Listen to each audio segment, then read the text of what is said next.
देश का सबसे बड़ा सर्वे, भारत की जेब का सर्वे आ गया है। बहुत सारी फाइंडिंग्स लेकर, बहुत सारे आंकड़े लेकर, बहुत सारे तथ्य लेकर अब से लगातार ये यात्रा जारी रहेगी। मनी सेंट्रल में हम आपको सर्वे के एक हिस्से को बारीकी से समझाएंगे, विस्तार से बताएंगे और उसका विश्लेषण करेंगे। अंशुमान जी, आज पहले एपिसोड में, इस पहले एक्सप्लेनर में हम बात कर रहे हैं आय के हिसाब से। देखिए, आय में इस सर्वे ने क्या बताया। देश में पिछले साल जब ये सर्वे हुआ 2023 के 3 महीनों में, तब जब पता किया, लोगों से ये पूछा कि आपकी आय इस साल बढ़ी या कम हुई, तब आय पर लोगों ने क्या कहा। तो देश में लोगों का ये मानना था कि 2022 की तुलना में उनकी आय बढ़ी है। जी हाँ, 2022 में जो कमाई थी औसत वो 23,000 रुपये थी। 2023 में ये बढ़कर 25,910 रुपये हो गई।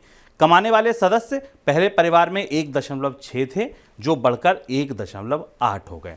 और औसत सदस्य जो पहले परिवार जो था वो 4.2 का था, अब वो 4.3 का हो गया। तो क्या तीनों चीज़ें बढ़ी।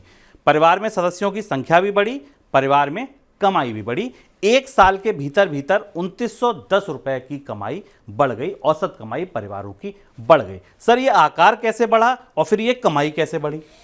ये आंकड़ा महत्वपूर्ण है और भारत की जेब का सर्वे मनी9 का एक विशिष्ट प्रयास है। पहले हम इसके बारे में आपको थोड़ा सा बताएं, जिससे कि ये भारत का सबसे बड़ा सर्वे है। 35,000 परिवारों से इसमें बातचीत की गई, जाकर उनसे करीब 45 मिनट तक इंटरव्यूज़ किए गए। 200 के आसपास सवाल पूछे गए, जिसमें उनकी वित्तीय स्थिति के बारे में, उनकी चुनौतियों के बारे में, उनकी उम्मीदों के बारे में, उनके खर्च के तौर तरीकों के बारे में हमारे पास विस्तृत डेटा आया। पिछले साल भी हमने इस तरीके का सर्वे किया था। 20 राज्यों में हम गए, इसे लेकर करीब 11,000 शहरी और 1100 शहरी और ग्रामीण वार्ड्स में इस सर्वे को केंद्रित किया गया। और इसका पहला हिस्सा जो सबसे महत्वपूर्ण हिस्सा था, और इसे हमने भारत की जेब की धड़कन कहा, फाइनेंशियल पल्स ऑफ इंडिया। क्या हम पल्स के कितने करीब थे वो ये आंकड़ा बताता है। पल्स ये कि जब पिछले साल 2022 में सर्वे को कर रहे थे, ठीक इसी समय ये सर्वे इस साल भी अगस्त से नवंबर के बीच में हुआ। उस समय भारतीय शहरों में जो प्रवासी मजदूर थे उनकी वापसी नहीं हुई थी। और अब ये आंकड़ा हमें बता रहा है कि उन परिवारों में जो कमाने वाले लोग थे, जो गांव चले गए थे, वो वापस लौट आए। और इसलिए इस आंकड़े में हमें तीनों चीज़ें बढ़ती हुई दिखाई दी। जो कमाने वाला सदस्य लौटा, इसलिए कमाने वाले सदस्य 1.6 से 1.8 हो गए। जो औसत सदस्य संख्या थी वो 4.2 से 4.3 हो गई। और वो जो कमाने वाला व्यक्ति लौटा, उसने जो कमाना शुरू किया, उसके आधार पर भारत के परिवारों की जो औसत कमाई थी, परिवारों की औसत कमाई 23,000 रुपये से 25,000 रुपये हो गई। लेकिन ध्यान रखिए, पूरे परिवार की औसत कमाई है और 1.8 लोग, लगभग 2 लोग मिलकर औसतन 12 से 13,000 रुपये महीने ही भारत के ज़्यादातर परिवारों में कमा रहे हैं। बिल्कुल, तो 2 लोग कमा रहे हैं और करीब 25-26,000 रुपये कमा रहे हैं। तो आप ये मान सकते हैं कि 13,000 रुपये एक व्यक्ति औसतन भारत में कमा रहा है। अब 13,000 रुपये का अगर आप तोड़ें डेली के हिसाब से तो 400-450 रुपये बनते हैं। तो यानी कि दिहाड़ी मजदूरी एक तरीके से आप मान सकते हैं कि 400-500 रुपये की दिहाड़ी करते हैं। अगला आंकड़ा जो बताता है कि भारत में जो कमाई वाले परिवार हैं वो कौन से राज्य में सबसे ज़्यादा हैं। देखिए, 2023 में सबसे ज़्यादा कमाई वाले जो राज्य हैं वो हैं कर्नाटक, वो हैं महाराष्ट्र, वो हैं चंडीगढ़। ये 3 राज्य ऐसे हैं जो सबसे ज़्यादा कमाई करते हैं। कर्नाटक और महाराष्ट्र पहले भी थे, दिल्ली था जो निकल गया और दिल्ली की जगह ले ली चंडीगढ़ ने। सर, कैसे समझा जाए, दिल्ली में कमाई घट गई? ये भी आंकड़ा खासा महत्वपूर्ण और दिलचस्प है। इस बार इस आंकड़े को करीब से समझने के लिए पहले हमें देखें कि औसतन जो कमाई भारत में 12,000 रुपये, यानी ज़्यादातर अधिकांश परिवारों में जो 2 कमाने वाले लोग हैं वो 400 से 500 रुपये की दिहाड़ी में फंसे हुए हैं। ये देखना ज़रूरी है। और ये इस आंकड़े से हमें यह भी समझ में आता है कि एक बहुत बड़ा हिस्सा भी, हम आगे आपको बताएंगे कि कितने सारे परिवार ऐसे हैं जो अभी 30,000 रुपये से कम के नीचे की कमाई में है। अब राज्यों के स्तर पर दिल्ली का पिछले साल की कमाई की सूची से बाहर निकलना और चंडीगढ़ का आना ये बताता है कि दिल्ली में शायद माइग्रेंट्स लेबर्स की वापसी उस तरह से नहीं हुई जैसी पिछली बार थी। नहीं तो दिल्ली सबसे ज़्यादा बड़ा मैग्नेट है माइग्रेंट्स लेबर को लाने के मामले में या प्रवासी मजदूरों को लाने के मामले में।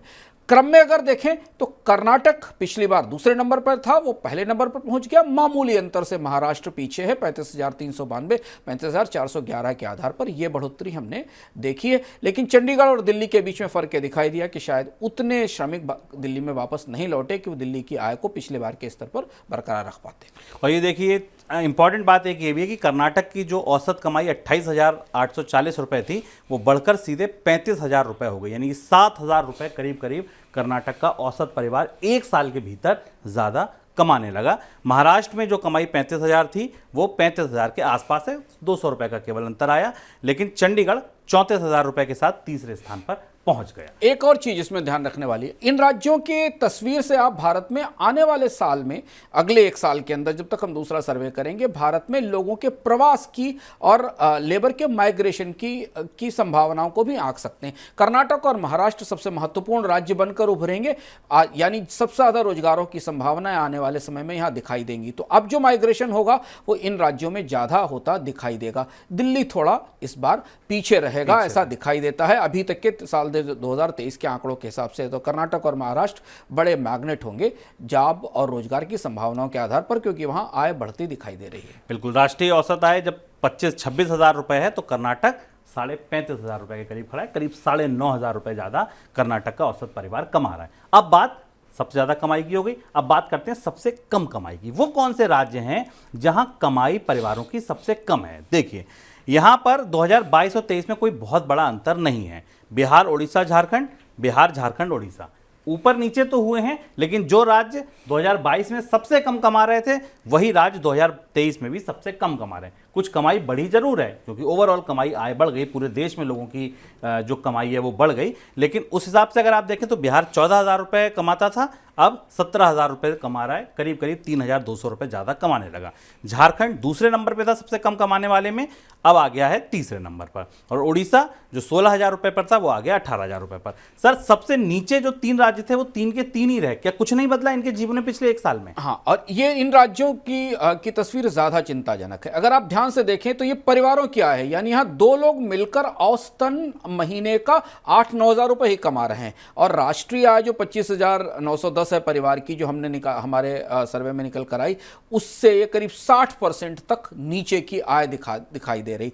इससे अगर आप उन दोनों आंकड़ों को एक साथ रख के देखें तो भारत के एक बड़े हिस्से में कोविड के बाद रिकवरी का कोई असर नहीं दिखाई दिया, जबकि कोविड का रिकवरी का सबसे ज्यादा फायदा अगर आय की दृष्टि से देखें तो बिहार और महाराष्ट्र और कर्नाटक के खाते में गया, और अन्य कुछ राज्य हैं जिनके आंकड़े भी विस्तृत रूप से सर्वे में उपलब्ध हैं, लेकिन इन जगहों पर सबसे ज्यादा दबाव हमें दिखाई दिया आय पर। दूसरी और महत्वपूर्ण बात इन दोनों राज्यों के आंकड़ों से दिखाई दी कि रूरल एरिया में, ग्रामीण इलाकों में जो डिस्ट्रेस था उसके कारण शहरों में लोगों का आना फिर शुरू हुआ, और उसका लाभ हमें कर्नाटक, दिल्ली, चंडीगढ़, महाराष्ट्र जैसे राज्यों की आय बढ़ने में दिखाई दिया। पर इन राज्यों में जहां वापस लेबर चले गए थे वहां उन इलाकों में आय नहीं बढ़ी, और इसलिए यहां की औसत आय राष्ट्रीय औसत से काफी नीचे दिखाई दे रही है जीवन स्तर की दृष्टि से। चलिए, अब एक और बड़ा आंकड़ा इस पूरे आय के जो पूरा मोर्चा है, इसके मोर्चे पर जो सबसे बड़ी बात है, कोई कमा कितना रहा है, कोई परिवार दरअसल कमा कितना रहा है। देखिए, ये बड़ा इंपॉर्टेंट आंकड़ा है। 15,000 रुपए से कम कमाने वाले 2022 में 46% परिवार थे, यानी करीब आप कह सकते हैं आधे परिवार ऐसे थे जो 15,000 रुपए से कम कमाते थे। अब 40% परिवार ऐसे हैं, 39% परिवार ऐसे हैं जो 15,000 रुपए से कम कमाते हैं। 15 से 35 वाले में 40% थे, जो घटकर 38% रह गए।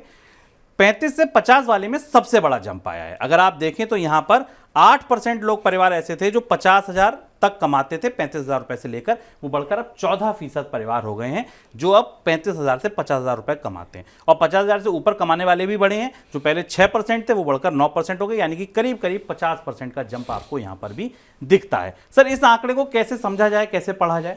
इस आंकड़े में कई सारे महत्वपूर्ण संकेत छिपे हुए हैं। 15,000 से कम मासिक कमाई वाले परिवार ज्यादातर वो परिवार हैं, और काफी बड़ी संख्या है भारत में ऐसे परिवारों की। यहां हमें माइग्रेंट्स लेबर की उन शहरों में वापसी, क्योंकि हमने इस सैंपल में इस बार शहरों के बड़े हिस्से को शामिल किया था, माइग्रेंट लेबर्स की वापसी का असर हमें दिखाई देना शुरू हुआ, और इसलिए इनकी इनकम 15 से 16 या 17,000 हुई, इसीलिए हमने औसत इनकम 25,000 रुपये 910 हमें निकलकर सामने आई। ये हिस्सा थोड़ा महत्वपूर्ण है। यहां पर 40% से 38% पर पहुंचने का मतलब है कि यहां पर उन लोगों की संख्या बेहतर हुई जो इससे ऊपर निकल कर आ गए। पर जहां से के शेप रिकवरी की शुरुआत होती है 50,000 से ऊपर वाले हिस्से में, वहां हमें लगभग एक बड़ा उछाल दिखाई देता है शहरों के मध्य वर्ग में। यानी शहरों में जो हिस्सा बचा था, जहां पर रिकवरी शुरू हुई, जॉब्स आना शुरू हुए, वहां हमें 8 से 14% की बढ़ोतरी दिखाई देती 35 से 50,000 कमाई वाले राज्यों में। लेकिन इस पूरे आंकड़े के भीतर जब हम पीछे इसके जाके देखते हैं तो अभी हमें भी दिखाई देता है कि भारत में सबसे बड़ी संख्या उन परिवारों की है जो औसतन 30,000 रुपए से कम कमाते हैं। इस आंकड़े के बीच में अगर देखें तो अधिकांश भारत में जितने लोग, अगर आप इस आंकड़े को, तीनों आंकड़ों को मिला लें तो 35,000 से कम में अधिकांश परिवार भारत के हैं। और 35,000 रुपए का मतलब हुआ कि अगर 2 लोग कमा रहे हैं तो 18,000 रुपए महीने के आसपास की कमाई, जो औसत भारत के सामान्य रूप से, कुछ ऐसे परिवार जो बेहद गरीब हैं, जो सरकार की मुफ्त अनाज योजना आदि पर निर्भर हैं, उनको छोड़ दें तो एक औसत भारत की जो आय है वो महीने की 17 से 18,000 रुपए एक व्यक्ति की आय दिखाई दे रही है। और यही चुनौती सबसे बड़ी है जो इस सर्वे में हमें खर्च की दृष्टि से, बचत की दृष्टि से मिली, जिसके बारे में हम आगे आपको भी बताते रहेंगे। बिल्कुल, ये आप ऐसे समझिए कि अगर आपके परिवार की, पूरे परिवार की, आपकी पत्नी की, पिताजी की, बहन की, जो भी लोग आपके साथ परिवार में रहते हैं, अगर वो सब मिलकर आप लोग 50,000 रुपये या उससे ज़्यादा कमा रहे हैं तो आप मान के चलिए आप भारत के सिर्फ 9% परिवारों में आते हैं। सिर्फ 9% परिवार ऐसे हैं और 77% परिवार करीब भारत के अभी भी ऐसे हैं जो 10 में से 8 परिवार ऑलमोस्ट जो 35,000 रुपये से कम कमाते हैं। ये आय का एक और बड़ा सच है, एक बड़ा तथ्य है जो आपके सामने हम लेकर आए हैं। ऐसे ही अब लगातार आप सर्वे के साथ बने रहिए, सर्वे के हर आंकड़े को हम आपके पास लाएंगे और ऐसे ही विस्तार से उसका विश्लेषण करेंगे, जिससे आप ये जान पाएं कि आपका जो आय है, आपकी जो आय है वो इस औसत में, इस आय कौन से आय वर्ग में फिट बैठती है। आज तो बात हुई आय की, कल बात होगी खर्च की, फिर बात होगी बचत की, फिर बात होगी निवेश की। तमाम ऐसी बातें लगातार होती रहेंगी।